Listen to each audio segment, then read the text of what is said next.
Good evening, everybody, and welcome to another edition of Cop Talks, FTB's Cop Talk. We are back. Disappointing, downhearted, I must say, upset, and I'm just being nice at the moment. But yeah, we are back to talk about the game, Napoli versus Liverpool, first game back in the Champions League. So we're going to say good evening, Mr. Stoney. How we doing, sir? Good evening. I'm fine very much. RT, good. Just looking forward to this evening's show. Okay. Good evening, KV. How we doing, mate? I'm Velvet. How you doing, brother? I'm good. I like the top. I must say. Lovely. Yeah, lovely. Preds, how you doing, my brother? I'm all right. I do have to apologise for the sweaty brow. I've just coming from training as per usual. But yeah, same like you, mate. I'm all right-ish. Oh yeah, all right-ish. Okay, gentlemen, I think we have to get involved, man. Get straight to the meat of this thing, man. So, what we're going to do this week, gentlemen, we're going to go back to one of our old formats. We're going to go through some player ratings first. Not going to talk about the performance. We're going to talk about the player ratings, how you rated the player. And I've got something here that was printed out by someone and how they rated the players, basically. So let's just see how we thought to how they thought. Oh, we've got a late one. To Breeze. Mr. R&B has decided to do superstar intro. What? Go on, T. Keep the people waiting. It was all going mad. It was all going mad in TikTok. What? Let the rain fall on you. Good evening, Tabrice. How we doing, sir? Good evening. Yes, I'm well. Okay, good. Tabrice, we're just going to start off by going through the player ratings first. I'm going to call out the player. You're going to give me what you thought they were out of 10.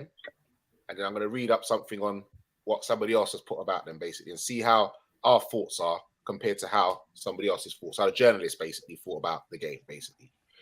So we're not going to go to the tactics and everything just yet. We're getting to that. All right? So we're going to kick off. All right. So obviously we're going to kick off with Alisson Becker. Out of 10, gentlemen. We're just starting that position. So we go Stoney, Preds, Tabrice, KV. Fine. Okay, so out of 10, I would give Becker a 7. All right. Preds? 7. Tabrice? So 7. And KV? Yeah, I agree. I agree with a 7. Okay, so they said Alisson Becker 6, beaten by 1 penalty, saved another one, no chance with Napoli 2nd, hopelessly exposed for the 3rd, and good save, deserved better than conceding the 4th. Gave him a 6. Okay. 6. That's harsh. Yeah. Okay, so Stoney, Trent Alexander. And this is what I was saying. I think it's quite interesting. I said I would have given Becker a 7. It's fine. Listen to your ratings, which is fine. Trent's a 6 for me. Okay, Preds? I'd give Trent a 5. All right, Tabrice? Yeah, I'll say a 5 as well. And KV? Yeah, I give him a 5. Okay, Trent Alexander-Arnold, 4. Forced a save for merit with an ambitious free kick. Created a good chance for Salah with good pass first half, but easily beaten in the build-up to Napoli's 3rd and reluctant to mark for the 4th. Okay, so Stoney, Joe Gomez. Same thing, 6. Okay, Preds. 4. Tabrice. 5. KV. 2. I agree with that too, now, do you? All right, Joe Gomez, 3. Red game well early on, but lost way massively when dispossessed for one start, and later contributed to Liverpool conceding the 2nd and 3rd. Subbed at half-time. Virgil van Dijk. Stoney. 5. And Tabrice. 6. KV. Yeah, I'm with Tabrice. I give him a 6. Virgil van Dijk, 4. Bailed out Gomez with a goal line clearance, having earlier conceded a soft penalty. Header forced Merit into a save, but went missing for the 4th. All right, Preds. Virgil van Dijk. 5. Okay, he got a 4, by the way. Yeah, he got a 4. Okay. All right, gentlemen. Tabrice. Stoney. Andy Robertson. I'm going to give him a 6.5. Okay, KV. 6. Preds, 6. and Tabrice. 5.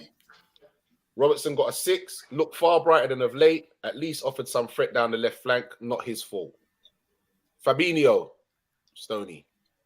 I'm going to give him a 6.5 for Fabinho. KV, 5.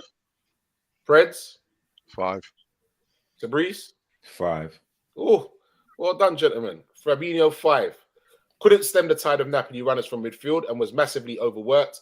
Having Thiago back will help. James Milner, Stoney. Oh, for me. That's easy. That's a 4. Okay, KV. 1. Preds, 4. Tabrice.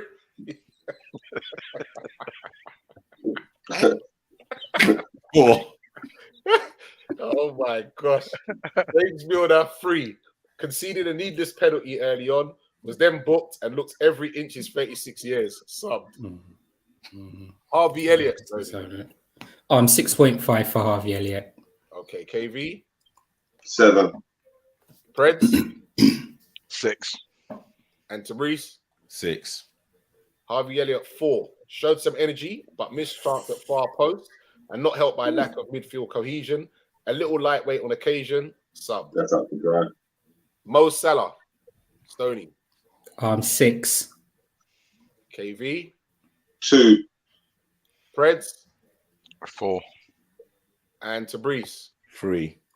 Well done, Preds. Mo Salah, 4. Failed to control when found by Alexander-Arnold, but had one shot on the turn. Saved. Grew increasingly frustrated and then subbed. Roberto Firmino. Stoney. I'm going to go for a 5 for Bobby. Okay. KV. 2. Preds. 4. Tabrice. 4.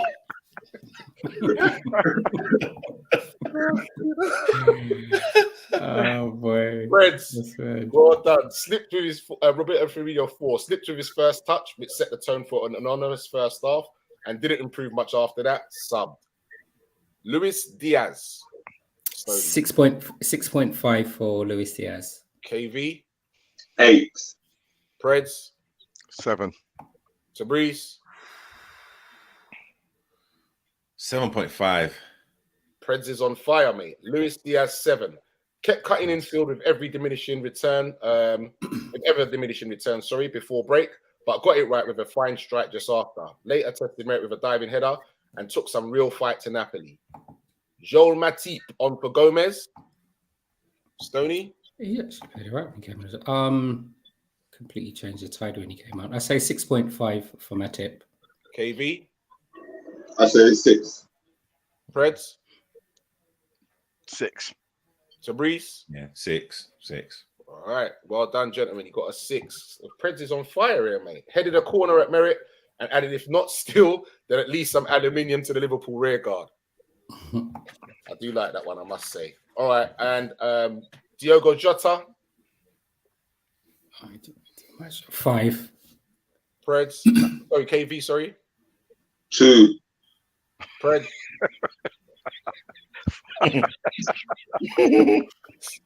Someone's upsetting today, man. Someone's upsetting. Preds. There you go, man. 5, mate. 5. Tabrice. Yeah, 5. Yeah, he got a 5. They just put just a few more minutes under his belt. Darwin Núñez. Same thing, 5 as well for me. KV. 2. Preds. 5.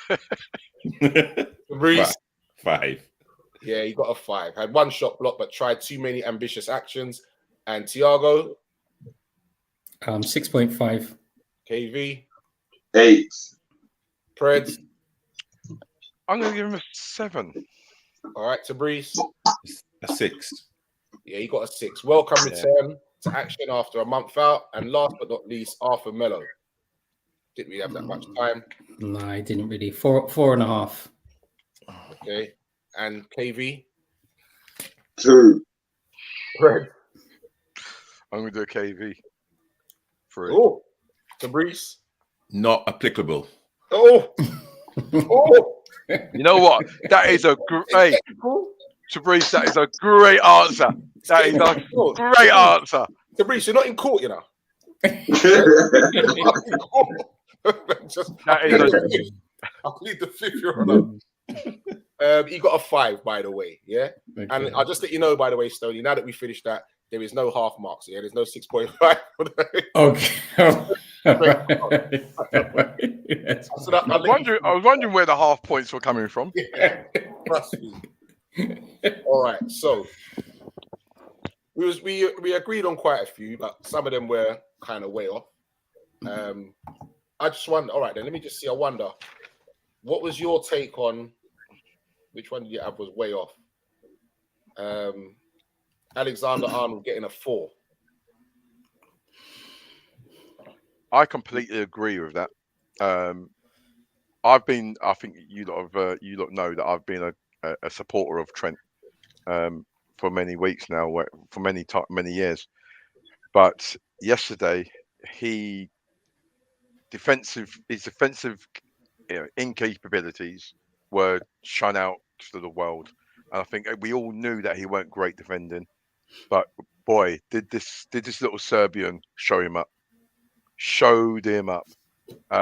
No energy, no intensity, it just didn't look like he just.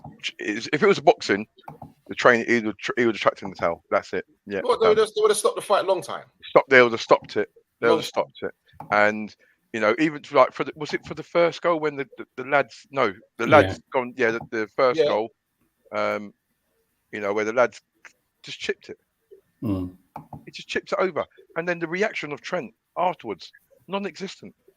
Even to the point, even for the second one where Gomez should have done better, totally should have done better. But then again, like no reaction. And I think you guys were talking about Trent's reaction, and I was sticking up for the lad.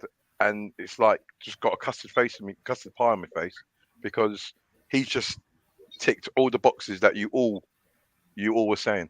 Mm-hmm. We've been talking about this for a minute, gentlemen. This banter between about Trent Alexander, and I think, like you said, his capabilities that they've been showing up left, right, and centre. And everybody in the world knows that he's going to be too far up the pitch, and they're targeting him. They're targeting his side, man, and there's just nothing happening about it. It's terrible. Yeah, I'm with Del. I was an advocate of Trent as well, huge supporter. Using the fact that obviously he's played out of position for his offensive reasons. Klopp wants him there. But what he displayed yesterday was a lack of effort. It looked like he just didn't turn up. At times on the ball, he wasn't too bad, but I mean, his whole game just shot to pieces. It looked completely. He looked void of a player at certain points. Definitely, I definitely agree with that. So, all right, we're going to move on now to Brice. I'm going to start with you first. Tactics, clockwise, standard again. Once again, the same old 4-3-3. Is it played out? Is it time for a change? And why don't we have a plan B? What's going on? Injuries haven't really helped us at this present moment in time. And with a very vibrant Napoli team, I've heard it. Well, actually, we've spoken about it. James Milner, with all of his experience, shouldn't really be starting against a really good Napoli team. And yes, teams are now figuring out how to play against Liverpool. Again, Darwin has come in to literally change the I'd say the style and the philosophy, but it's gonna take time. But at this present moment in time, if you're an elite manager or coach, exactly what Perez said, people are now targeting Trent.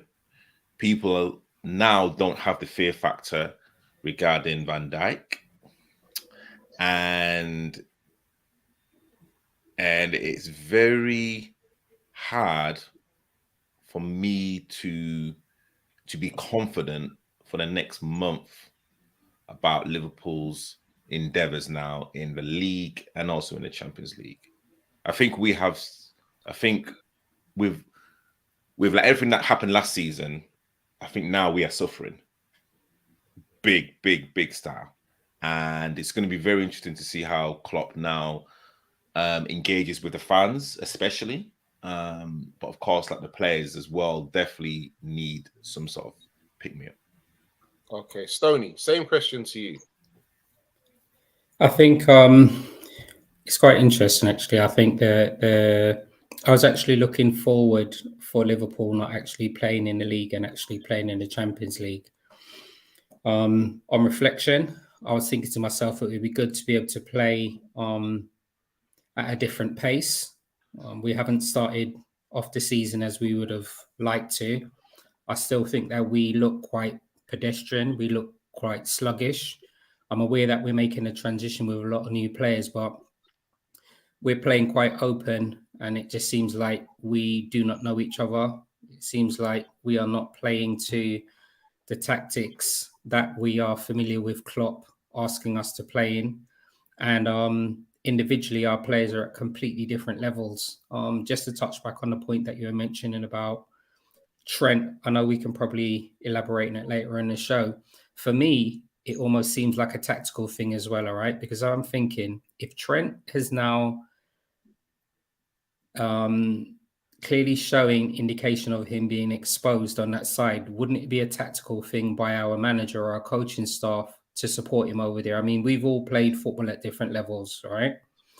And I think that we all know that if one of our players are being exposed on the pitch, then we kind of support them. I know Gomez is obviously coming back into fitness in myself, all right? And as I said, I'm also eating humble pie. I just thought to myself, okay, Matip's out. Ibrahim's not playing, but at least we got Gomez. He has been a shadow of what player he had actually been from before when he was forming that good partnership with Van Dijk. So having Gomez and Trent on the same side, I don't think it's helping us at all. But I said tactically, we played the 4-3-3. They played the 4-2-3-1. The interesting thing is, even though I know they played the one striker up front, what was the guy? Was the Nigerian forward, Victor? Omishani or something like that. Yeah, brilliant. So they played the one man up front. It's the, I think what was so amazing in that, I think they had 19 games. So they've played, I think, 5 games so far in Serie A. And you know, the least amount of shots on target that they've had is 13. I think they had 18 or 19 against us. They've had like 25, 18, and 22 shots on target. So that shows how fluid those 3 players behind the forward actually play. And they demonstrated against us today. Yesterday. We looked so pedestrian. It was actually quite frightening to watch the way that their movement, running off the ball, their awareness, the way that they were dragging our players into areas that we didn't want our players to be in, and the way that we were exposed. It almost seemed like we were shell-shocked. And do you know what the thing was? We were convincingly down. In the first half, we were down 3-0. And you know what? It really hurt me to say. I think we were lucky that it was only 3-0. It really, really, really hurt me to say. But tactically, and I'm just going to mention this, tactically, I think we were exposed yesterday. Yeah, I'd agree. I'd agree with everyone there. Oh yeah, I'd agree with what Sony's saying tactically. We was tactically naive. Like, you know, where the first minute they hit the post, you know, and then they came back again at us, and that's when we gave away the penalty. So at that point there, I'm thinking to myself, right, if we can get through the 15 minutes, we might be all right. That was a time when someone experienced on the pitch and management should have said, right, let's tighten up a little bit. Yeah, let's tighten up a little bit. Fullbacks, you stay in. If Trent goes, you know the bog standard. If one left back goes, the other one comes around and tucks around. That little bit, you know, that sort of tactical nous, just to kind of tighten things up, slow things down. We were so naive in respect of, we've got this arrogance now of believing, yeah, if we go forward, we're going to score. We haven't got that forward line to have that arrogance with. We haven't got the midfield to have that arrogance with. Yeah. So, right. So so it's like we needed to make some in-game adjustments, and the first goal came down Trent's side. The second goal was that the one where the lads chipped it over Trent and gone past him, and then Gomez has then made so they've not exactly had to work for those goals. We've given them those goals, but we didn't react in any shape or form. Yeah. Craig, do you know what? Yeah, sorry, I'll wait until KV. I apologize. I'll wait until after KV speaks. Yeah. I know KV's got something to say. You know what? For me, I think Jurgen Klopp got it tactically wrong on this game. I think playing Milner and playing Gomez in a Champions League match against Napoli in Naples was a really bad decision. I think Milner. I mean, if Thiago and Melo were on the bench, that means they can play. You should have started with one of them. We threw Elliot in the deep end. He's not ready for them type of games. Along with a Milner who's hasn't got the ability at this level anymore. He might have the brain for it, but he hasn't got the engine for it or the ability at this level. Yeah, Gomez was a shamble. Gomez hasn't been the same since Raheem Sterling roughing up in the Man City game 2-3 years ago. I don't know what's happened to him since then. I think it was really embarrassing. It was absolutely embarrassing.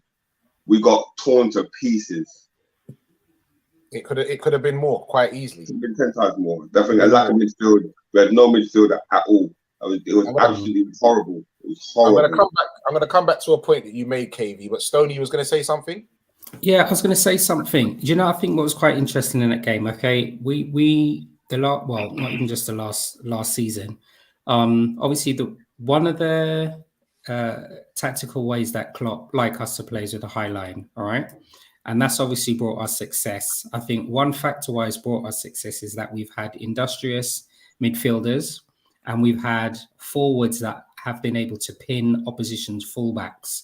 In yesterday's game, I thought was quite interesting, and it was a reflection of the game that we played against Crystal Palace. And what Crystal Palace did against us, and I noticed against that game that Spaghetti did against us yesterday, right?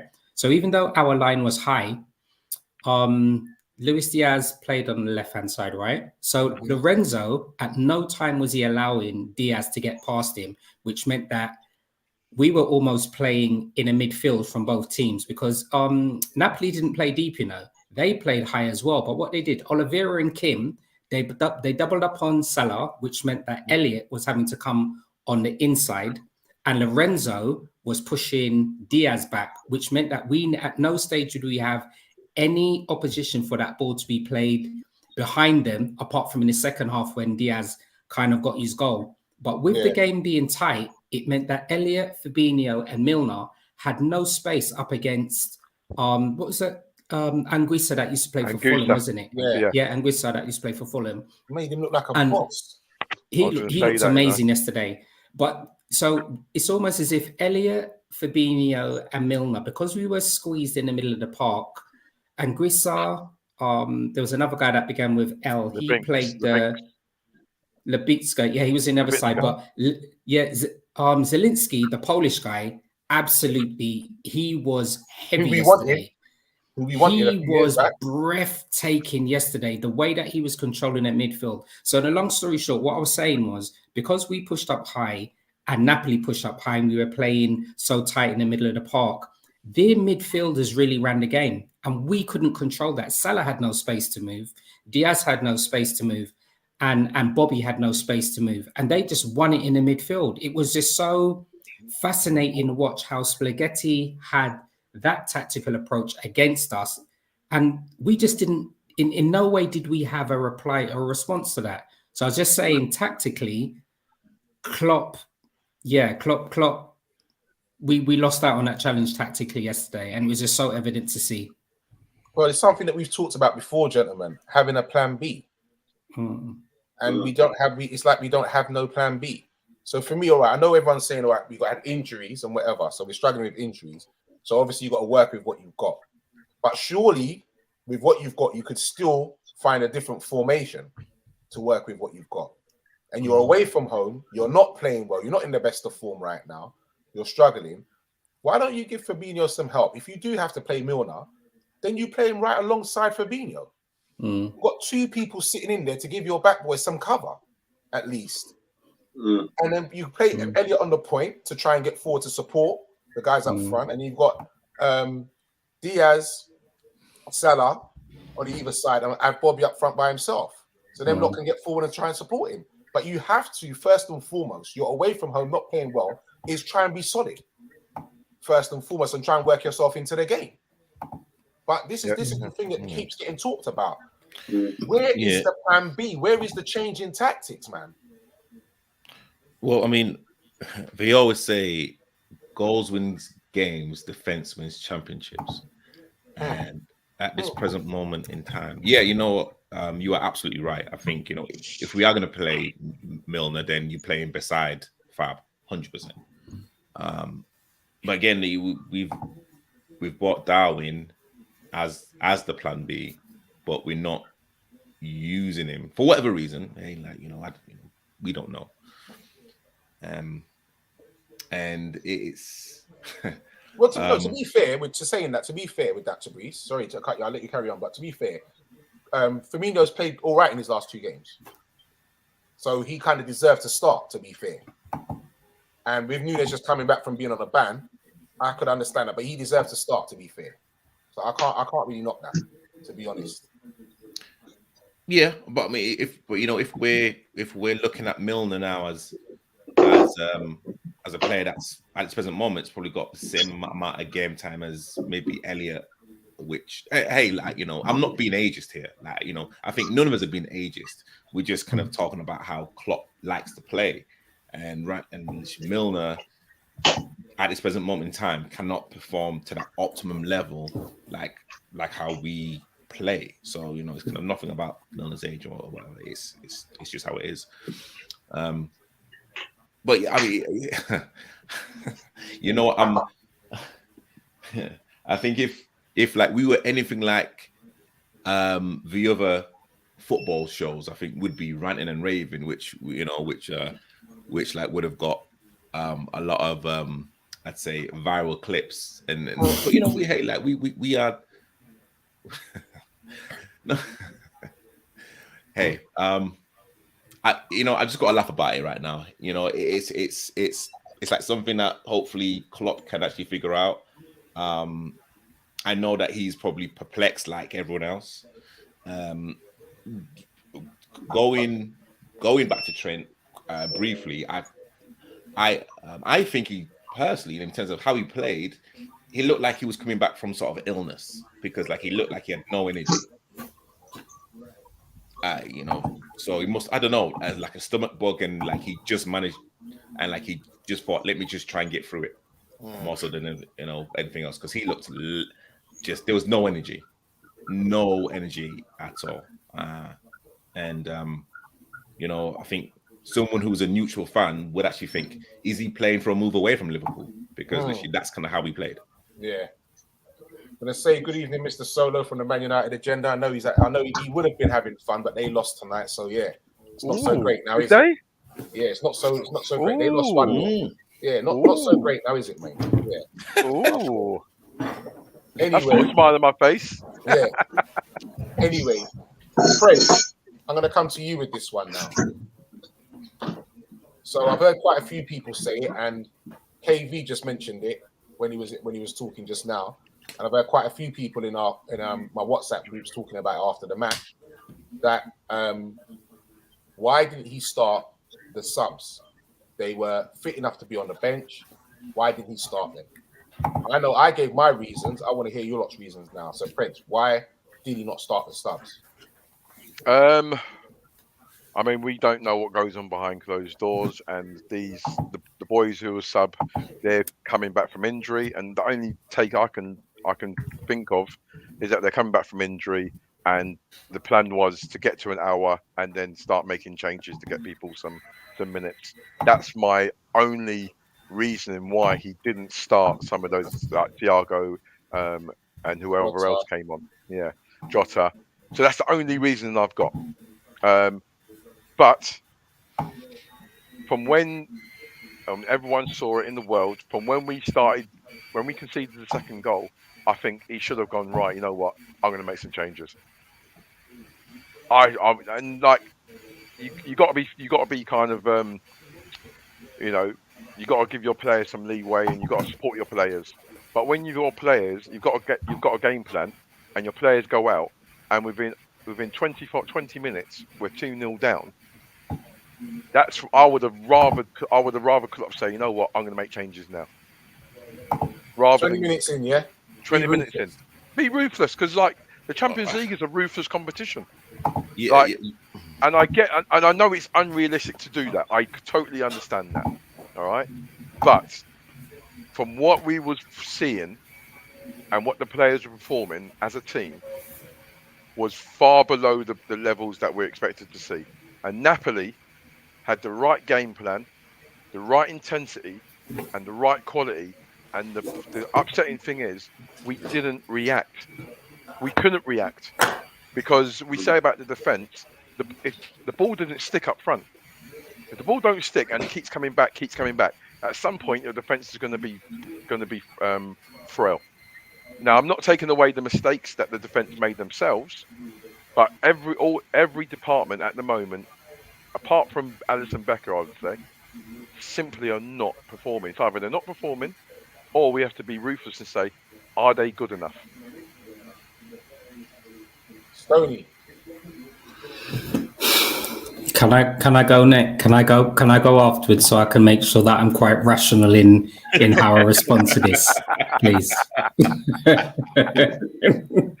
All right, so Breeze. I don't want to end up being a meme. We're not a bad team overnight, but questions got to be asked. So Breeze, why did you not start the subs then? You know exactly what Prez said. Yeah,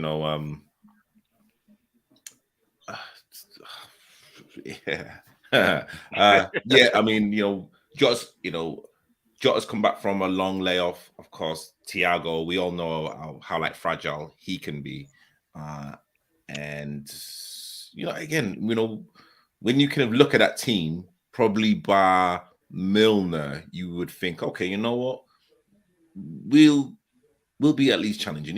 We're like looking at a point away from home. A point would be good. I think Gomez. I mean, again, even like looking at Gomez, I think, you know what? Hey, like every single player has a bad game, and it was just unfortunate. It was they all had it at the same time.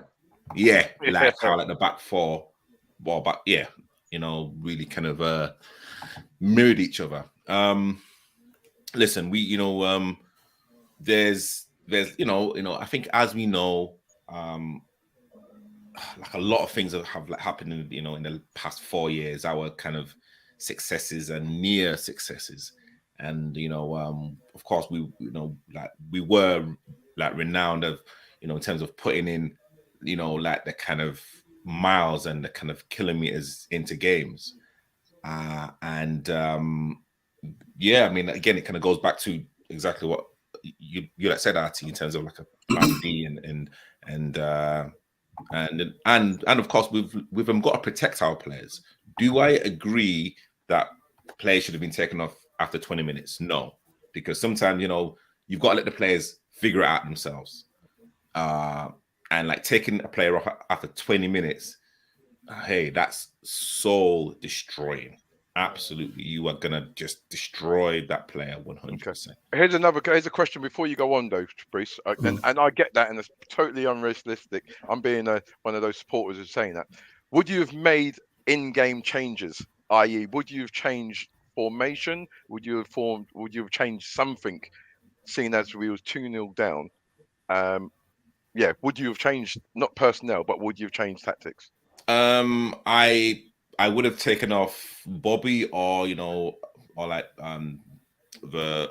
whoever was at the point. What, after 20 minutes? Oh, you just said after 20 minutes. I'd say probably after like the third like goal, definitely. I think after 20 minutes, I would have told Milner, just sit in and literally let's just consolidate right now. Like if we're gonna get in at 2-0 down, that's really not an issue. But 3-0, it's a totally different ball game, and just do the basics. Just do the basics right. Don't be clever on the ball, Van Dijk and Gomez. Just hit into Rosed, hit the channels, let Mane and Diaz try and stretch their legs and just do the basics. Like, let's not really faff about. That's what I would have said. Fabrice, you sound like one of my old Saturday managers, mate. I'll tell you. Hey, but like, you know what? Exactly what someone said. Like sometimes the most simplest instructions get the best results. Mm-hmm. And literally right now, we all don't know really what, i.e. Trent. I don't know why. Hey, like everyone's talking about Trent, but again, he's in a halfway house right now. And like now, like Klopp should be saying to him, or someone anyway should be saying, you know what, just let's just concentrate on the basics. Just clearing your lines. Defending. Sorry? Yeah, defending. Just defending. That's the flipping basics. You're a right back, so let's just concentrate about defending, and then everything else will just fall into place. All right, KV, I don't know if you want to comment on this, because I know you're one of the people who said that he should have started some of them players. Yeah, that's my thing. He should have started Thiago and Matip, definitely. As far as I'm concerned, you want to play your best team. Unfit Thiago is better than a fit Milner on the pitch, as far as I'm concerned. No. You saw what did Milner do, and what did Thiago do in 20 minutes he came on. And you should have started Thiago and not started Milner. That's a no-brainer. It's evident on the pitch. An unfit look Thiago. Look what Thiago did when he came on the pitch compared to what Milner did for the whole game. No. Sorry, I've got to disagree with you there. An unfit Thiago is an injured Thiago. Unfit Thiago is better than a fit Milner all day long.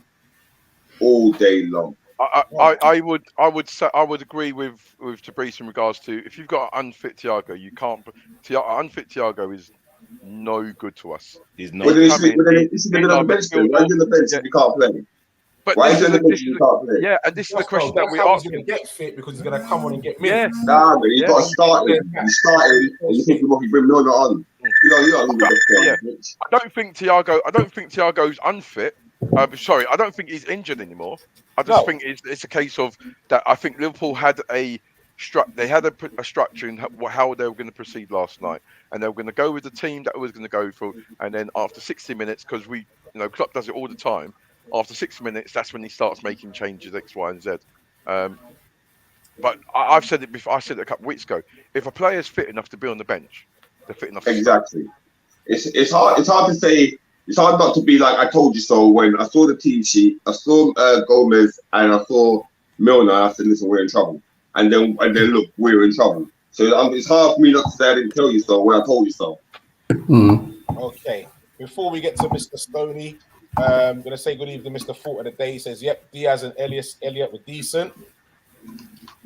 Fabinho, garbage this year, and Milner cannot start games for us." Straight. Right, so before we get to Stoney, straight.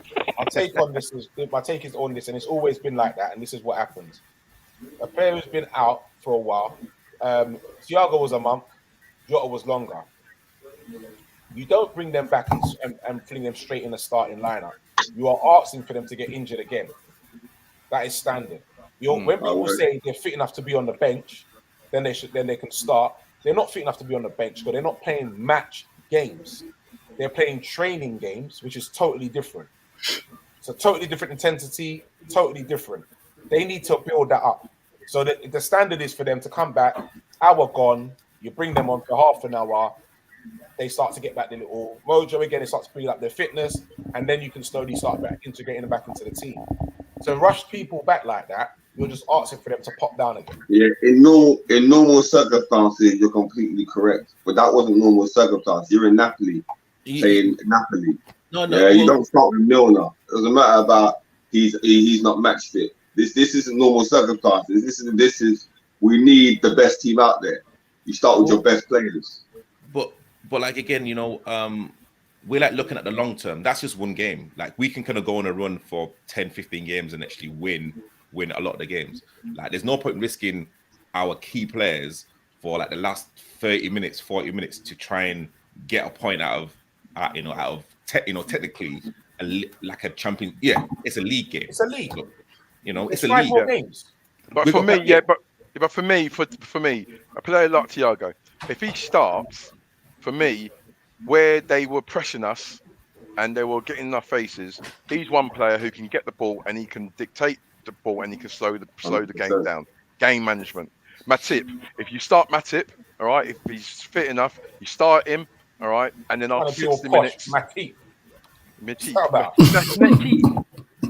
he's a posh guy. We've never seen him. That's crazy. If he would have started, give him 60 minutes. All right, I get your point about them bringing them straight back in and breaking them down. But again, I think with KV's, that was a big night. That's the first. You don't want to in any competition. You don't want to lose your first game. 100%. And look at the two players that we're talking about. They are injury prone. Yeah. So hell to the no for me. Hell to the no. For me, it's not about starting them best players when they're not match ready. It's about the tactics that you start with. We can always take a loss. Taking a loss is never the issue. It's the manner of the loss, and that manner of loss was hard to take yesterday. And I believe wholeheartedly, if Matip and Juggle would have started that game, it wouldn't have been that bad. You know, we might not finish it, but it wouldn't have been like that. We got mugged off. Not finished it, mate, and then we would have been real. We got mugged off on BT Sport 2, you know. We've been getting mugged off everywhere. I've been getting mugged off in the street. You stay there. Listen, I nearly caught a case. Trust me. I was speechless yesterday. I was speechless last night for about an hour, bro. I was screwing. Yeah. Didn't want to talk to nobody. So Stoney. Yeah, you know what? Honestly, conversation. I think that result was coming. I think I actually have to be quite honest with myself to tell the truth. I think that result was coming. All right. If you think of on our bench and the players that actually came on as a sub, like you guys have all said, Matip's returning back from injury, Jota's returning back from injury, Thiago's returning back from injury, and Arthur is obviously making an adjustment to playing in the Premier League. All right. Those are the main people that were on our bench. In my own head, the team that we had starting, I thought that we'd have confidence in there. Even though I've still got reservations about Milner, I still have a lot of reservations about Gomez, but I still didn't think that we were going to be outplayed in a manner in which we actually did. All right. So I think there's a lot of accountability that our club has to look at. Players, and I still say it's the first time I'm going to say it, and it's hurt me to say it. And that's why I said I wanted to take time just to try and be a bit rational. Our players need to look at themselves, and Klopp needs to look at ourselves as well. And the reason why I'm going to say that, right? Napoli have played, I think they've probably played 5 games so far in Serie A. And I was just saying, I managed to watch the highlights against Napoli, Lecce, and Fiorentina and Monza as well, all right? They have started like a bat out of a cave, all right? They've been aggressive. So the same way in which they actually played against us is the exact same way that Napoli have actually played, all right? So we've got coaching staff. We're a massive team. We would have had our scouts out there looking to see who their key men were, how they would be setting up tactically X, Y, Z, all right? Putting all of that package together. So the fact that we actually went out there and we got beaten the way we did was the same way that all of those other teams in Serie A have actually been dispatched by Napoli. As he said, tactically, Klopp has to look at himself with our coaching staff and also our players as well. But we were convincingly beaten. And as he said, if we think of it, and as he said, the honesty for me, if we even think of all of the Premiership games we've played, forget about the result against Bournemouth. I say let's move that to one side. Look at the performances against all of the teams you played against. Man United, Fulham and Crystal Palace. Hand on heart, we were not in any of those games or warranted getting a result from any of those. And, you know, as I was saying, we ended last season in gusto, in good spirit. I think we had a lackluster pre-season, and for whatever reason, those energy levels are not there. I know we've had a historic event that's actually happened today, and if it means that the fixtures are called off over the weekend, it's going to be a blessing in a disguise for us, so we don't have to play against Wolves.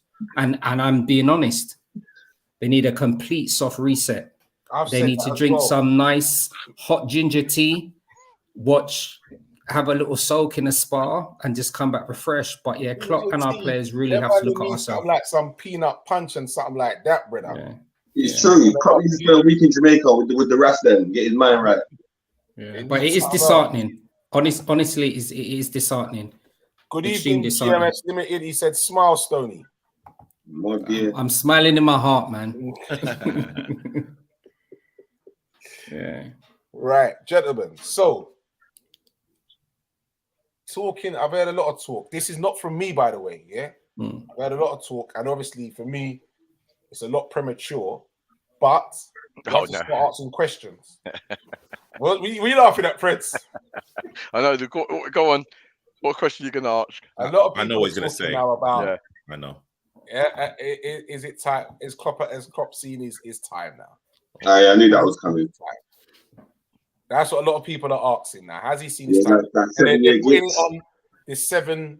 Was it Herfa? 7 years. 7 year at Dortmund and 7 year at Mainz. Dortmund. It's 6 years and 11 months right now at Liverpool. Yeah. Up to the 7 year mark. That 7 year itch. No. I think if you what they're saying was, and what seems to be matching is that he played the same way with them teams, and then in that 7th year, the results started to go down and down and down. The performances started to go down and down and down. And now my question is, why is he not changing the tactics? The high line and that can't work. You haven't got the people up front pressing. You haven't got the legs in the midfield for them to press, for you to have that high line. Why are you still playing the same way?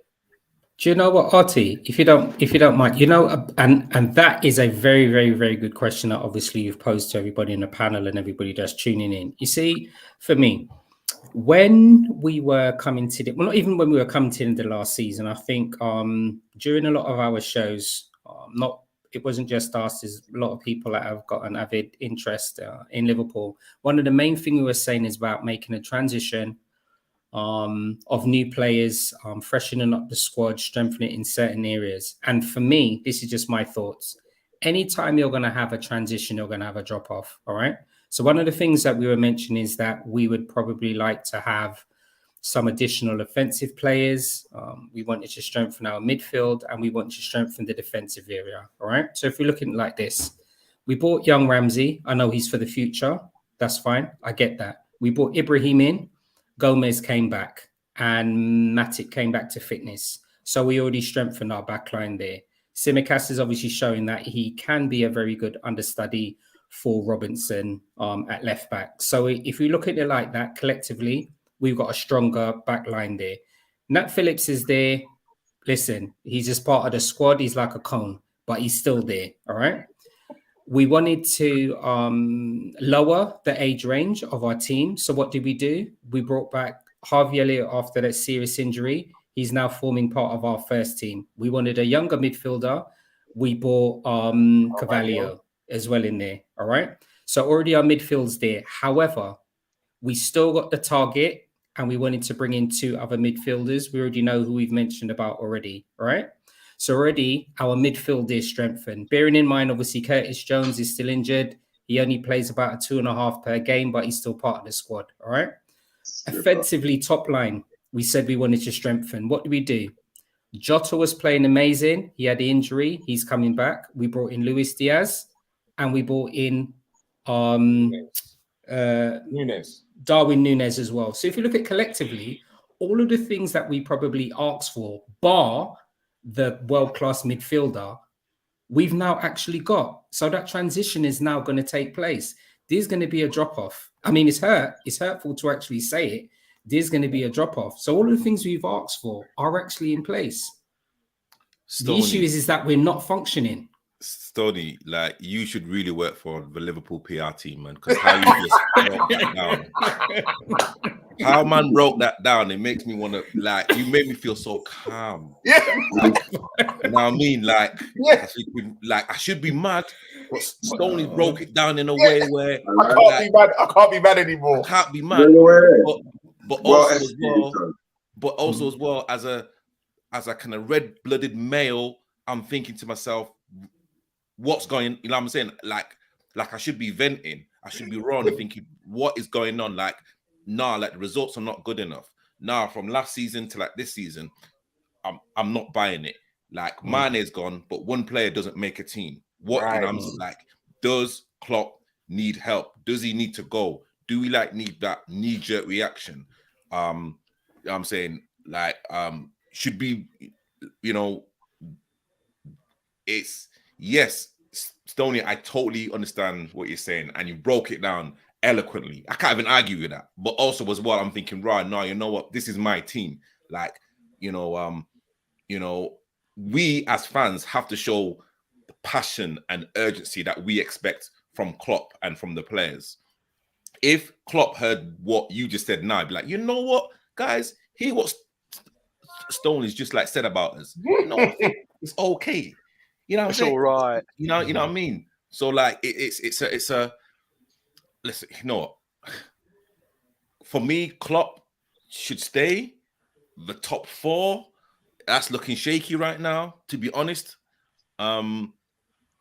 If it was something, and again, this might be kind of controversial, let's bun the Champions League this season, because right now we don't have the players. Concentrate about just kind of getting our league form sorted out, because if we get knocked out in the Champions League and finish outside of the top 4, the players that people say Liverpool are going to buy are not coming. Okay. All right. I hear part of that, what you're trying to say there, logically thinking, but also think Man United were able to entice Anthony to come, and he was playing Champions League football before. And now Man United can offer wages that Liverpool can't offer. Exactly. Champions League is a big pull for most players. Bruce is absolutely right. That's it. If we don't get Champions League, that's a huge worry. We can offer big wages, just that FSG won't allow it. We can, and another thing is, if we then say bundle Champions League, that's revenue lost again. You know what? The thing about Champions League, that's a non-start. That's a non-starter. You can't bun the Champions League. That's the biggest club championship in the world, and it brings in huge amounts of revenue. And if we got knocked out early doors, and I hear what Tabriz is saying, but on the upscale of that is, if we get knocked out early doors, that could have a massive repercussions in respect of our playing, our confidence, our league form. We have to keep playing with the best teams, and the squad is okay. The squad's okay, not strong enough. But for me, Klopp, and I've been having this conversation with another Klopp talker, I'llTellYou.com, and he's been saying for years to me about Klopp, we're too one-dimensional. We haven't got a plan B, X, Y, Z. And I've been there with the seasons backing Klopp. I've been back, and I'm saying, well, you know what? You know, we've got a structure. You know, we've got a way of playing, and it seems like the group we've got, we're overpowering teams in the way we're playing. That now has, like Sonia's saying, we're going through this transition. So at this point, would it not be kind of privy to say, right, you know what, we can't play the sort of football that we're used to playing and the levels of playing. So why don't we think about a plan B to try and change the system in order to fit the players that we've got available to us? This is what I'm talking about. Now, you need to have that plan B. You can't put all your eggs in one basket. Everybody knows this. Come on. And I'm finding it hard to believe that at such an elite level that we haven't got a plan B. Yeah, exactly. It's kind of like, wow, okay. Yeah. Like, we simply haven't got the players at the moment are not performing with regards to fitness, injuries, X, Y, and Z. But, you know, the naivety of going into yesterday's game with the team that we had and the tactics that they wanted to do was completely and utterly naive. And that there gets some managers to sack. Yeah. Okay. That performance there. Quickly, we're just going to run through some of these quickly. So GMS is saying first match back will be against Chelsea. That's a tough one.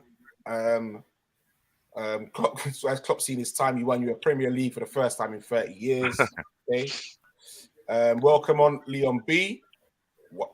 saying, why is he a one-trick pony? And wasn't this always the danger with the way you play? Teams are always going to figure out how to play against Liverpool, especially now you've lost key players. Okay, right. So before we go on to that, I'm just going to say that I'm trying to think of who it was the other day. But this is another thing that I'm seeing that I don't see with Klopp. They were, I think it might have even been Graham Potter, you know. It might have been him. They were playing and I think they were struggling.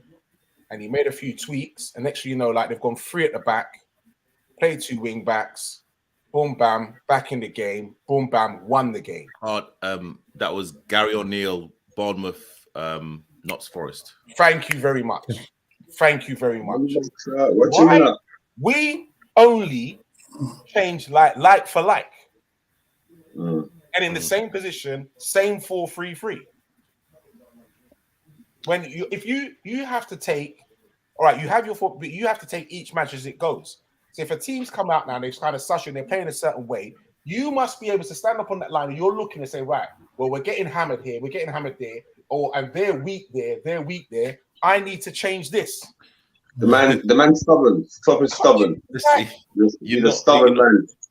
At the end of the day, the man's got credit in the bank. He's got credit in the bank for us to give him this season. And let's see how this season plays out. He said himself that he needs to reinvent the team during the season. He has to do something. But ain't that not good enough? But ain't that like that comment there yesterday? I mean, I saw his press conference and I was with him all the way. And then he said, right, we're going to have to reinvent ourselves. Yeah. I heard it. Yeah. There was a concern to me because I'm like, well, hold on. We've gone through a whole pre-season. We've gone through years of playing this system. It's like when back in the day when you're on Football Manager and you get one formation, and if you're successful with it, you stick with it. You're on Football Manager through thick or thin. Hold on. The game's changed. Stick a pin. In Football Manager, it gives you the option. You have 3 formations, bro. Yeah. One is your main one, and you have if you made one. Yeah, if you made one. Come on.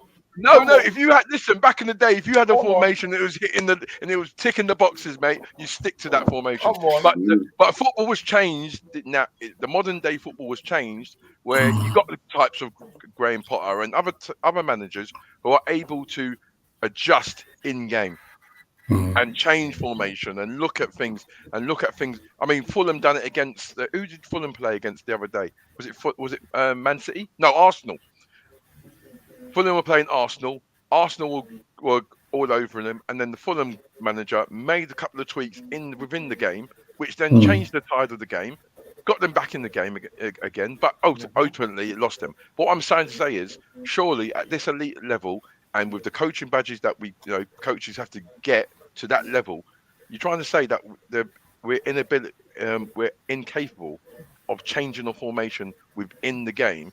Thank you. To get to try and get a level pegging or try and get an upper handing. Come on. I find it hard to believe. The man's just stubborn.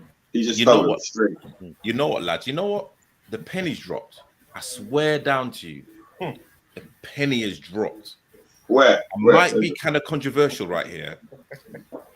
Be controversial, mate. Go on.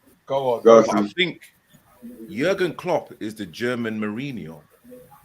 Oh, for fuck's sake. Elaborate for us.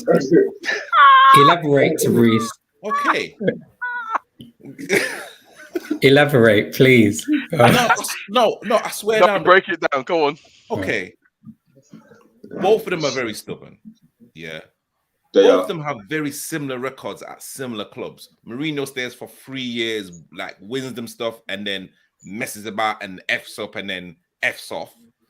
Like Jurgen Klopp's kind of done that with Mez and Dortmund, but for longer periods of time. Very stubborn very like stubborn in terms of the way they play, and also with Jurgen's comment about reinventing that, ourselves. That's something that Mourinho would say back in the day.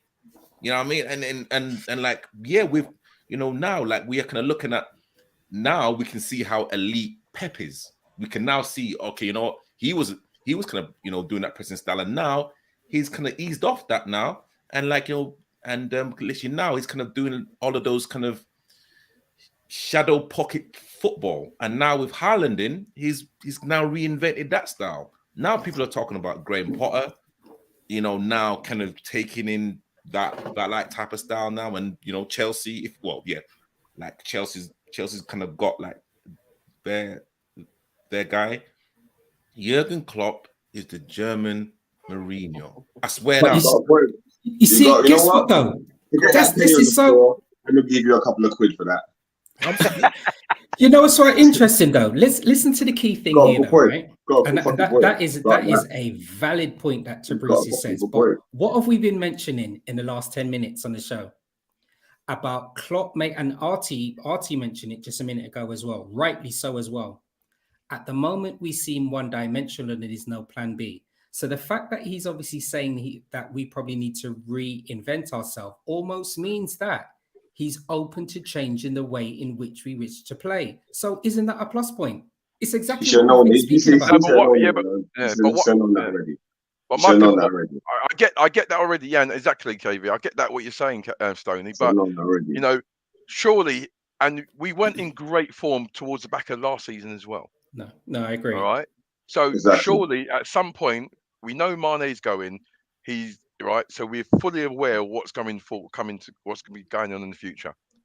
So surely you was to say, okay, at some points we might not be as strong as we are because we're losing players, X, Y, Z. So surely pre-season that would have been the ideal time to create a plan B. But then we're now to September, and we're saying we're gonna have to reinvent ourselves. Yeah. quickly. Start of the season. Looking at the squad, how confident with you? How confident we can win the league with the start of the season, like before the game started? Be honest. I think my heart ruled my head and said, "Yeah, we're still in for the title," but my head still, you know, my head. Be honest. I know what Tabrisi was like, yeah. But be honest, the start of the season, before these games, who won here for we can win the league with the squad we got? I'm going to be honest, yeah. I was still confident, even though I knew that Man City would be making new purchases. And I'm not saying that I was convinced that they were going to fully get Haaland. I'm really glad that he's in the Premier League. But I was convinced that with the current squad that we had, that we were still going to be close to be pushing Man City to the league. That's not winning the league. That's what I thought. I thought we'd still be pushing them. Yeah, I did. Listen, my thing is, yeah, Klopp should know that what he's got is not good enough. But you know what else is there? He should know what we've got is not good enough. And if he doesn't, I'll question him. Yeah, but you know another thing, and I look at these press conferences and I try to read in between the lines of these press conferences. And lately, before the transfer window ended, Klopp made a comment that was saying sometimes in respect of getting in a player, sometimes we might have to do something crazy. Which kind of thought, well, okay, that's a bit of a strange thing to say because we've got a structure in regards to how we go out and do our transfers. So I'm thinking, is there something going on in behind the scenes now where, you know, all sorts of things? I'm starting to think all sorts of things, but there just seems to be a little bit of indecision. Last night, you saw Klopp take his hat off and just like put his hands to his head, like he don't know what to do. So, like when you're seeing as a supporter, we've gone to Napoli and we didn't get beat. We got slapped. Yeah, we got bucks. And we got 4 goals scored against us. Like KV said, our performances, the manner in the way we lost that was concerning, and the reaction of the manager at the end when he took his hat off. He never takes his hat off. Never. I ain't seen him take his hat off once. And the man take his hat off and then brush his brow. So, listen, I'm an avid supporter. I'll support them to the death. I'm there for them through thick and thin. Of course. All right. It's just not nice at the moment, is it? So, Mr. Thought of the Day says, I was never confident. Exactly.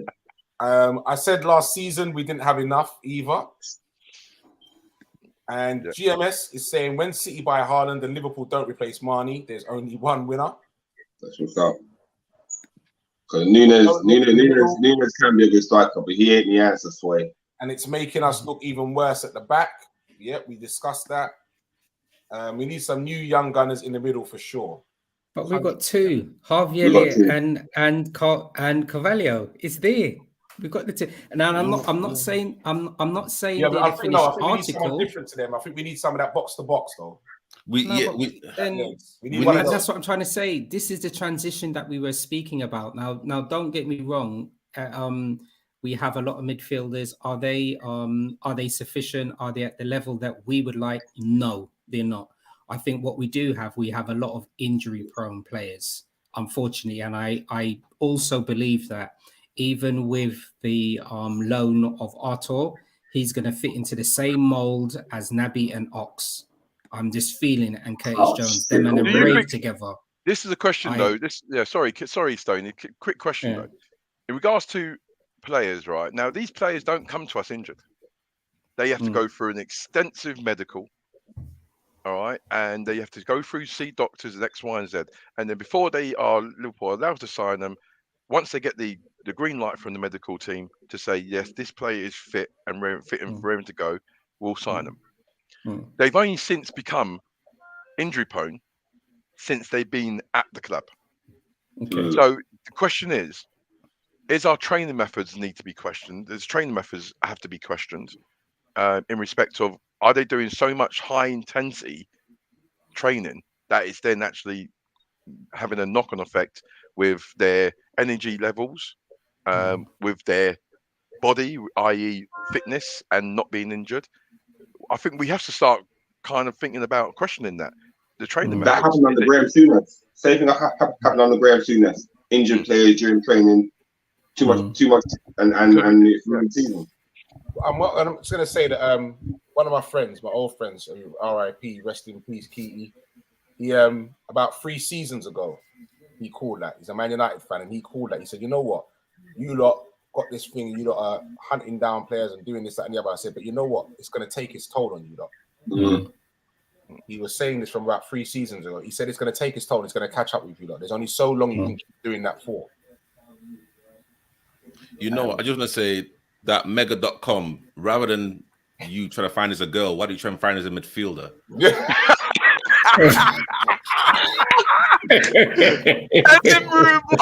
Tell him. Yes. Oh God. Right. Mr. Ford of the day is saying, when he's talking about the midfielders, he's saying defensive ball winners. That's what he's saying in the middle. Yeah. 100%. We've got celeb in the house. Owen said last night people lost jobs from Sports Science Depot. Yeah, he did say that. To be fair, he said that there's been some sort of change behind the scenes.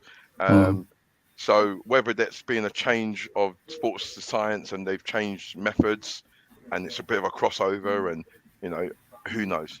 But something's happening. Yeah, we were taking it about from Michael Owen, turncoat. You're a turncoat. And listen to that little midget says. To be fair, I got a text about, I got a joke about that, but I'll send it in the group. I won't say it on live. He's a turncoat.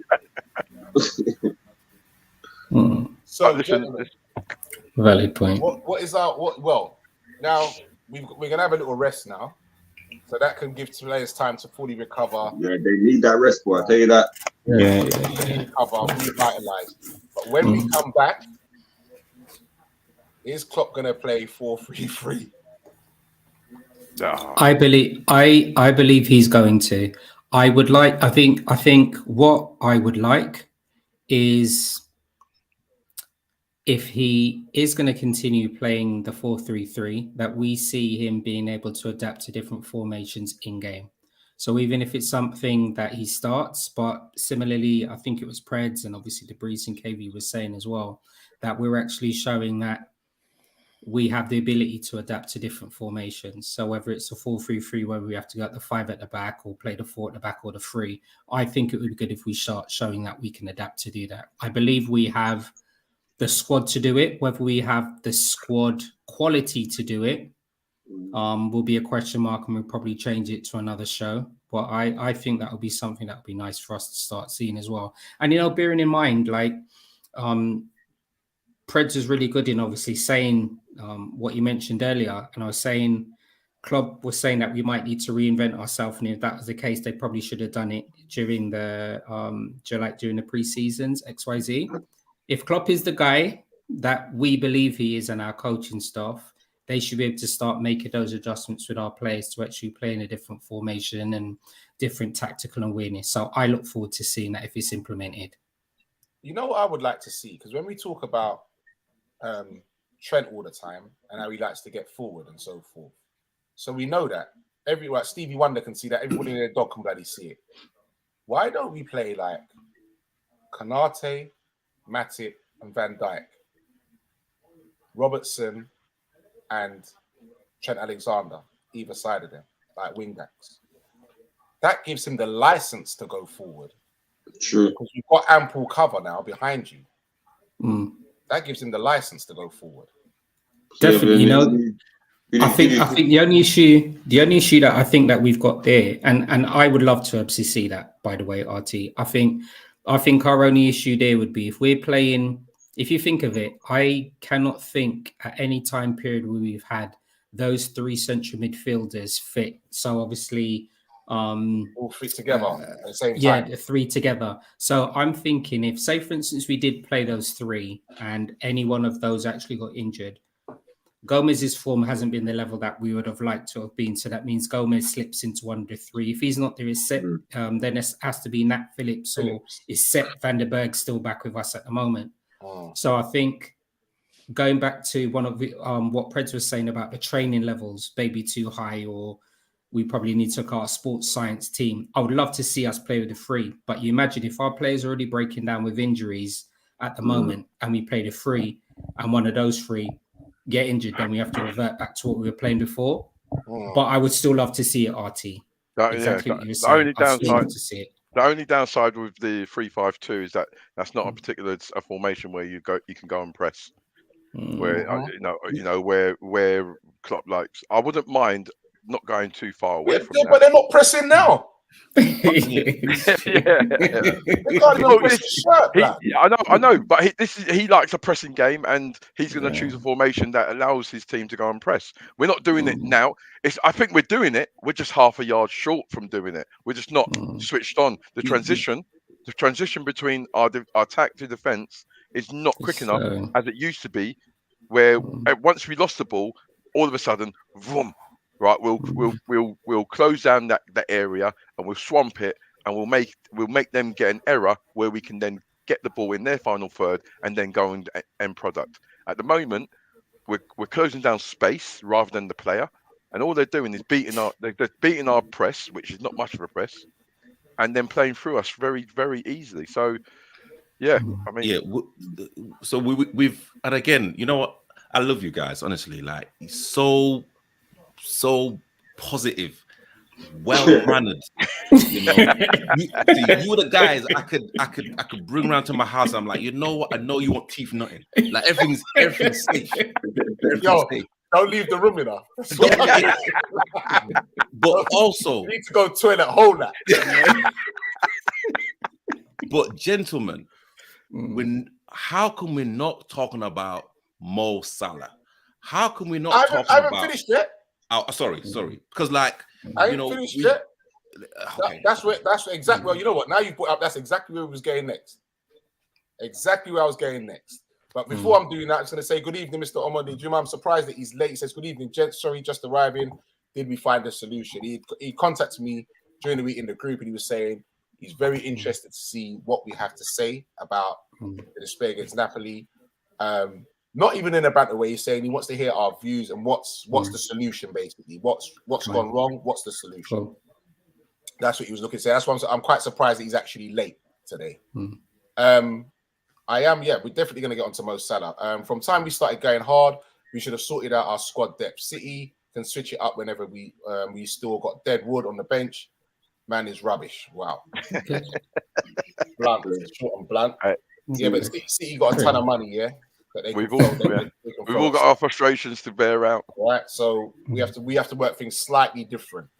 But so my next point was actually going to be about Mo Salah. So even if it was the weekend, it's not going to be a weekend. The next game, does Mo Salah start? Yes, because he owes the fans a performance. Mo Salah is playing like Aubameyang when he got his contract at Arsenal. Non-existent. Yeah. Non-existent. He's kind of got his last big payday. And hey, like, you know what? I am being a very fickle fan, right? I'm tearing up the script. I'm sorry. I am tearing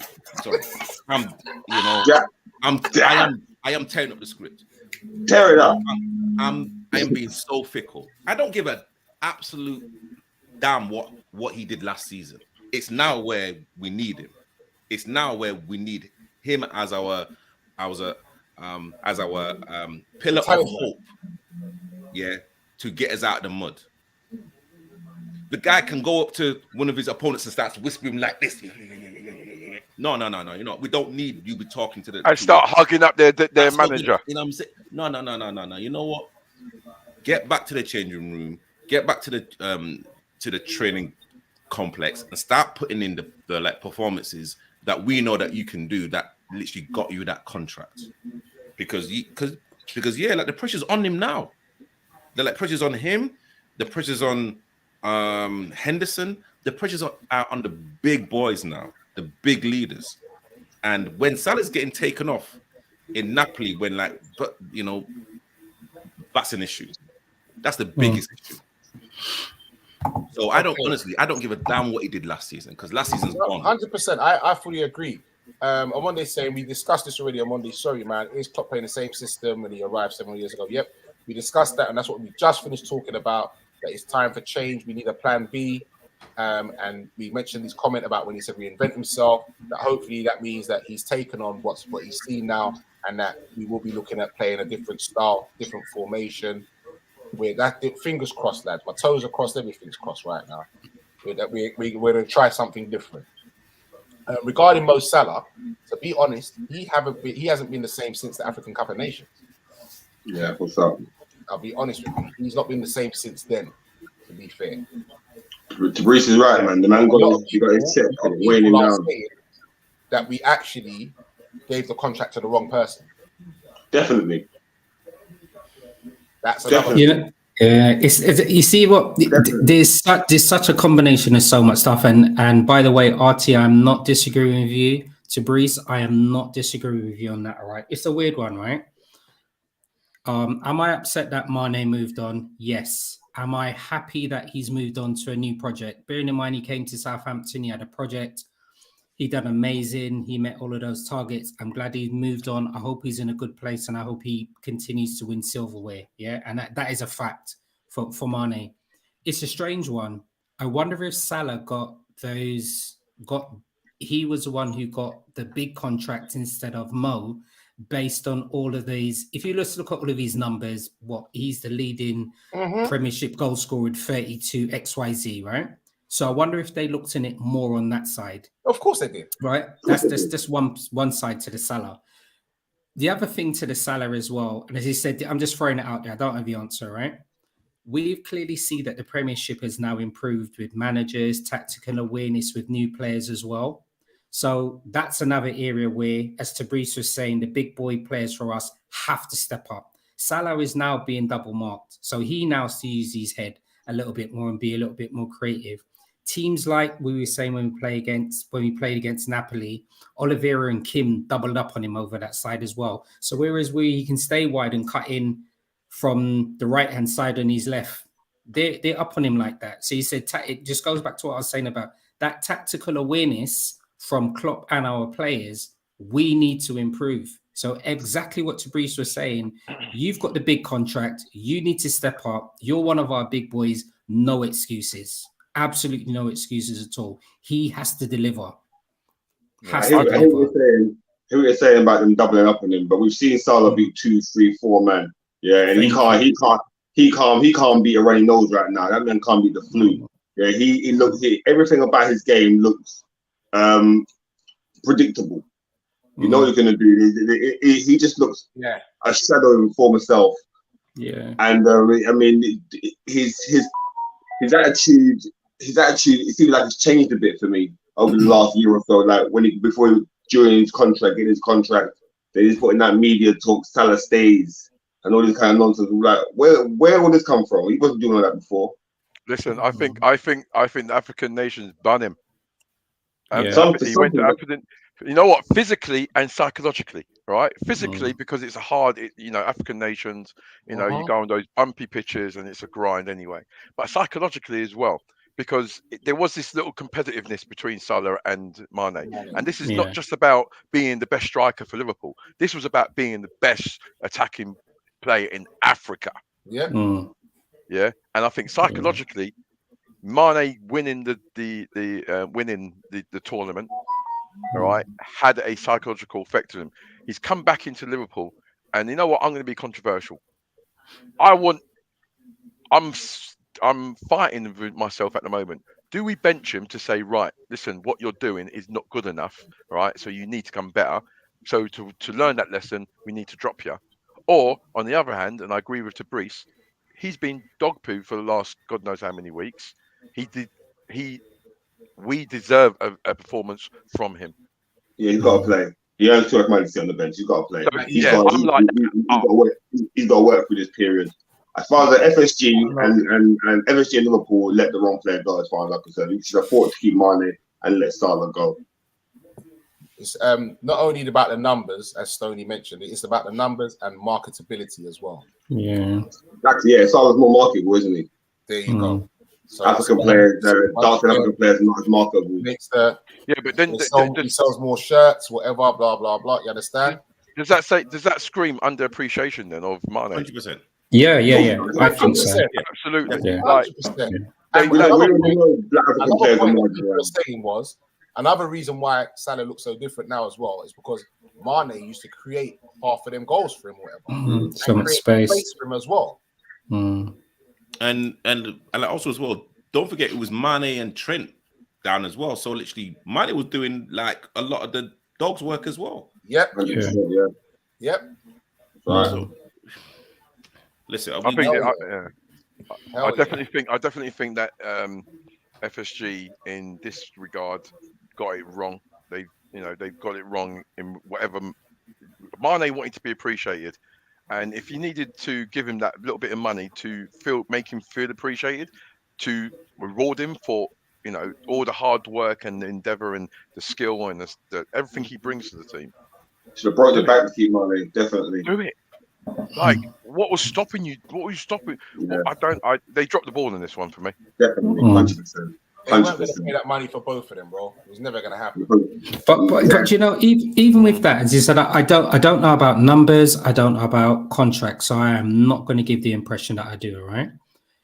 That package that they would, if it was possible, if they were to have given Mane that new contract of whatever his salary was and whatever, 350. All right. So, as I said, I'm not good with numbers. That package deal would not have been as much that we would have purchased our striker for the 85 mil. So that's the only thing that was mystifying me about that. That package that we bought for the new striker could have gone towards Mane's package. I may have been completely wrong. I don't know if it meant that we would have pushed the wage contract. Let me just interject there, Stoney. This is once again what FSG do. And they look at it at the offset of the sales of all those other players. Because when they offset it now, they're looking at that Liverpool recouped from sales was something like basically this season it was only £8.9 million loss. Because whatever we bought all of the players for and what we sold, it was only an £8.9 million loss. There you go. In layman's terms, there you go. Simple like that. And that's how FSG look at it. And this is the thing. And this is another thing here. What Mr. Fort of the Day was saying. I hear your point about the money, but over 2 to 3 seasons, we already knew Gomez, Milner, Phillips, Chamberlain, Keita ain't good enough for me. They had to bounce. Yeah, true. But that's a lot of players to get rid of in one season. Yeah, no, hell yeah. Oh, hell yeah. Yeah, but he said like over the last 2 or 3 seasons. So over the last 2 or 3 seasons, we're known that these players weren't at the level that we needed them to be. So at that point, Klopp could have over the last 2 or 3 seasons, let Ox go. 2 out, 2 new in, 2 out, 2 new in. Yeah. Even Keita, I don't think Keita's injured right now. I just think he wants to be playing for Liverpool again. Mr. Monday Juma says it boils down to the manager push players' buttons to get better performance and adjust tactics to get key players in more promising positions. That's exactly what we've been saying. So if Mo doesn't start against against Chelsea, then you know what the narrative is literally going to be. Like Klopp and Mo have had an argument, and he's been dropped, and then like the cameras are going to be on those two, and like if the result doesn't go well, again, like if we can look at in terms of how Mourinho left, again, like he took out a big player. If we see how, I know I'm kind of going back, but how Ruud Gullit took out Alan Shearer at the time, and they lost, and then Ruud Gullit lost his job. Like those like type of players, like no matter what Mo Salah has a lot of influence at Liverpool, and so does Klopp. And again, he's the bloody manager. But he's supposed to. Yeah, but we all know, and again, we all know that players talk, and like players get, probably are more influenced by other players than even the manager. And again, that balance and that dynamic right now is, I'm not gonna say it's on thin ice, but in terms of how we're performing and how Mo at this present moment in time isn't really doing justice to our beloved red shirt. Like there's gonna be a moment if this carries on where I think all of us will literally start, well, not turning on Mo, but thinking, you know what, just go, like, because you are literally just taking us as mugs now. Another interesting thing when you say about that, but going back to what some of your comments about Mo Salah, the reason why we kept Mo and we sold Mane in regards to his sellability, his standing and X, Y, and Z. Is that stopping Klopp from dropping Salah? Like because of his popularity, because of his his value in marketing, is that playing a bearing on? Well, do you know what?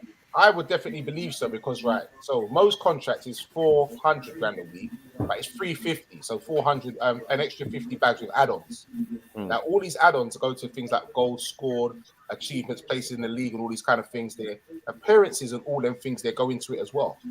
In game time, so all them things go into it as well. So FSG is going to be like, well, he needs to be on the pitch. Do you understand what I'm saying? He needs to be seen. He needs to be on the pitch. These are all things that they look at. Good evening, Vinny. Nice to have you on board, sir. Mr. Amonde. Sorry, Amonde. I'm going to say it one more time, bro. You are well late, my brother. We discussed this about an hour ago, bro. About an hour ago. All about the systems, all of that. You missed all of that. You could go back onto YouTube and watch it again. You hear me? You can watch it, yeah? Again.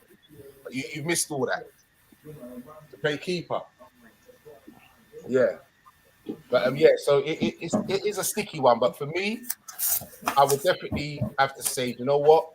I'm the manager. I have to live and die by my decisions. He's not performing right now. He needs to sit down for a while. It may even be sit down for a while. Performing. Give yourself a rest as well. If right now, I can maybe afford to do that because we've got Jota back as well. Nunes is there as well. I can afford to do that right now. So I might say, you know what? You need to hold a little bench, and maybe you're coming for a last 20 or whatever, but you need to hold a bench, and you also need to know that you are not guaranteed to start if you're not performing. Because my thing is now, right, I've got the big boy contract. I can sit down and relax. I'm the star boy, blah, blah, blah. Why do I have to work? I'm set for life. Last night, but like last night, it kind of typified for me because the ball came in the first half when Trent cut back onto his left foot and then cross it in swinging cross, and Mo Salah's at the back stick by himself. Now, 2 years ago, Mo Salah's touching that goal. So that detail there, like we're paying someone 400,000. Like I don't like to put money into it, but he's the highest paid player, and he's shown evidence that he is clinical. But in a couple of instances last night and a few games where his touch is not right, he's running at players, but he's running into brick walls. He's not. And I'm not saying he's a bad player. I'm just saying, like, is it something that is he trying too hard? Like, where his things are not trying. He's not trying. He's not trying. We've we can all name a player. Listen, I would say Aaron Robin is very similar to Mo Salah, but everyone knew exactly what Robin was looking to do, but you couldn't stop him. You couldn't stop what Robin, and like Salah is, you know what I'm saying? Like, he's like, even Mahrez, everyone knows what Mahrez is going to do, but you know what? You can't stop him. But for whatever reason, people are stopping Mo, and then he's putting his hands up in the air, and he's getting taken off. You know what I'm saying? Like it's and yeah, like let's not even talk about money, even though it's very hard not to, because it's it's something that we just can't fathom. But we're talking about our kind of main star. We are talking about someone that's given us so much joy over the past few years. Forget that right now. Like this is, you know what I'm saying? Like they always say you know your friends when you're in trouble. You never know your friends when everything's good. You always know your friends when you're in trouble. And right now we're in trouble. So I'm looking around at every individual player, body language and things like that. I'm thinking, okay, you know what? I want you to carry on to play in Liverpool. You too. I'm not too sure about you because your body language and how you're acting is wrong. And Salah is like becoming, I'm saying, like we can like see traits that we don't want to see in our friends on the pitch. So literally, why should we accept it? You know what I mean? Like, so it's listen. I'm not gonna say it's touch and go, but Chelsea after 2 weeks, that's gonna be a tough game. Again, like honeymoon period, like that. Yeah, of course. We caught them we're gonna catch them at the wrong time. You know what it's like? They always perform for a new manager. At the wrong time. Vinny, the team are in transition, not just physically but mentally. For the first time in about 5 years, their talent and mindset are not in sync. Form has gone, but they are doubting themselves and each other for the first time in a while. Teams can smell blood. Those little disagreements on the pitch when you're winning don't disappear when you're not. It's going to take time for the new players to bed in. The Mane contribution is there for all to see in his absence. We'll improve, but there will be pain along the way. Yeah. True stories. Yeah. Vinny, you know what? Well said. Yeah, well said. Well said, mate. But you know what? Another thing we'll probably chat on it another time is the interview that Robbo gave as well. That was quite eye-opening as well, because his body language and the things he was saying, something's not quite right. Like with the players, the spirit is not quite right. Like we're not pulling for each other, we're not backing each other, we're not helping each other. Like Tabriz said, our mates are in trouble, and they're not going to help them out. And the dynamic somewhere in the Liverpool squad at the moment, going on not just last night, but the last few interviews that Robbo has done after games. Something's not quite right there. And he's on it, and he's on. It's easy for players. It's easy for players to come out and say, "Well, we need to do better in X, Y, and Z." But just reading from his interviews, I'm just getting the feeling that the dynamic and the spirit is not quite right at the club for whatever reason. So before we're going to wrap this one up shortly, gents, and one day saying he's caught up now. He's caught up with us. Salah still pins defenders and can be productive, not just by his goals, but by his presence alone. He will occupy players and create space for others, a la Barnes for England. Can I say something right there? England didn't adore Barnes. Nah, of course we know that. They didn't. So they don't waddle. Yeah, so that statement right there. What he's saying is he can occupy players, obviously. Not England adoring Barnes, but the opposition knowing what Barnes is capable of. They can occupy that. Yeah, no, I get it. I know. I get what you're saying. I get what you're saying. I get what Amanda's saying. I think Barnsley. I think the difference is that Barnsley was a little bit more cleverer creatively upstairs. He can make that little bit of movement and space. He can take players away to open up space for other players. He had that kind of game intelligence. Not saying Salah hasn't, but it's just, you know, two different players. But Barnsley had a bit more up there. How many elite players, how many great players would always be man marked if we're talking about R9, Messi, Maradona, and like they still got out of trouble, and like, you know, and literally they like still drag their teams out of the mud. That's really what we want from Salah. Yeah, okay, cool. You know, people will tag team and like whatnot. Well, you know what? Use your football IQ, like use like whatever you can have to do to kind of get yourself literally out of that deep water, and now bring us to shore.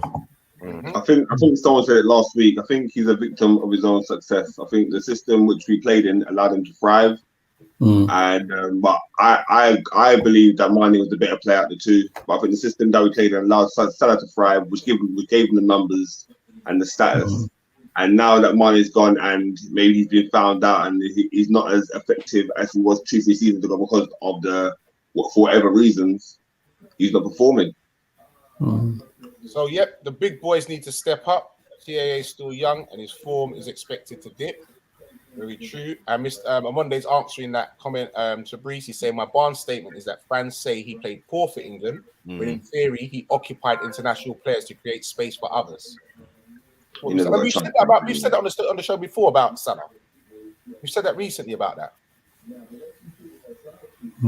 Yeah, you're right on Monday. Really good comments, guys. The best Liverpool channel, in my opinion, honest and wise. Yeah, I love that. Monday. I love that. He's maybe had a few drinks tonight to try and drown his sorrows, because you know he's been all at large for a little while. Well, what happened, man? They might lose today. They played what do you call it? Is that Real Sociedad? The sheep and goat herders. Who? What was the score? They lost 1-0. On Monday, put the score in the comments on Monday. They lost 1-0, mate. They lost 1-0. That's good news. I'm about to go and eat something and watch the highlights of all them. Shut the comments with me. Even Arsenal fans have been giving it the large. Very short. Giving it the large. But yes, peoples, it's been another good one. Very interesting. I must say, I think, glad for the break. I think the boys need the break. Get their headspace right. Now might be one of those times to go and do a team building exercise. Get everybody's back together. Yeah, I think so. You know what I mean? Go paintballing or something. Get everybody back together, man. And you know what I mean? Let's try and rebuild that harmony and get things back together. Hopefully, Klopp will have a little sit down with his team, his coaching team, and have a tweak with the tactics board. And see hopefully we come back fresh and revitalize when we get back football again, gentlemen. Okay, so going to say good evening, Mr. KV. I know you got some nappies to want to see about. Good evening, Preds. Yeah, we would just like to say, if you're watching this, if you're going to watch this, make sure you have intervals, like lunchtime intervals. It's a long one, people. It's a long one. And can I just say condolences to the royal family? Yo, bring your snacks. What? Get your snacks ready, KV. KV. Yeah. Bring your snacks. Get your snacks and get yourself a drink before you sit down to watch this back, yeah? To Breeze. I promise you next time I'll actually be on time like with everyone else. I promise that. No, you won't. No, you won't. You're gonna have to be on time. You have to come. You have to come here. It's part of your shit. Yeah. Good evening, Mr. Stoney Browder, my brother. How you doing? Good evening, sir. Thank you. Listen, don't everybody that's tuning in, don't forget to like, share, and subscribe. And this is just a heads up. When RT mentioned to KV about the nappy change, and he wasn't asking KV to change a nappy for himself. I'm just putting it out there. Okay. Why, Stoney? Why? You have to be clear on that. Right. He's the wise one of us all, isn't he? Right. This is my life now. How did food? He's trying to get a little cheeky sponsorship deal, isn't he? All right. Good night and God bless. Take care. Take it easy, people. All right. Peace.